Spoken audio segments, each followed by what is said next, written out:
Kejadian mengerikan terjadi di Palembang ketika sekelompok remaja membawa senjata tajam dan merusak rumah milik Eva Arini, 37, pada Jumat pagi, tanggal 11 Agustus tahun 2023, pukul 9.13 waktu Indonesia Barat.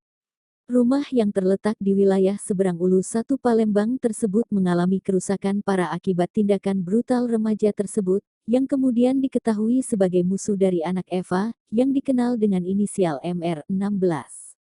Berdasarkan informasi dari pesan WhatsApp, kejadian tersebut dimulai dari pertengkaran antara anak-anak kecil yang berujung pada keterlibatan orang tua mereka yang bahkan menggunakan senjata tajam untuk menyerang dan merusak rumah. Peristiwa itu disebut terjadi di Lorong Budi Mulia 2, Kecamatan Jakabaring, Palembang. Awalnya, pelaku datang ke rumah kami bersama 10 saudaranya menggunakan senjata tajam seperti pedang dan celurit. Mereka menghancurkan lemari, rak piring, televisi, dan dinding rumah kami, ujar Eva Arini kepada wartawan tentang insiden itu. Tidak terima dengan tindakan kejam ini, Eva Arini melaporkan insiden ini ke Polrestabes Palembang. Pihak kepolisian segera merespons dan melakukan olah tempat kejadian perkara (TKP) untuk mengumpulkan bukti-bukti terkait pengrusakan tersebut.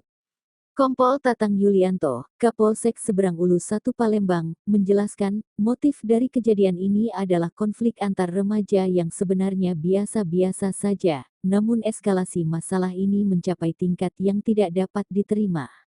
Hal ini berawal dari masalah remeh-temeh antar anak-anak yang akhirnya melibatkan orang tua mereka, ungkapnya.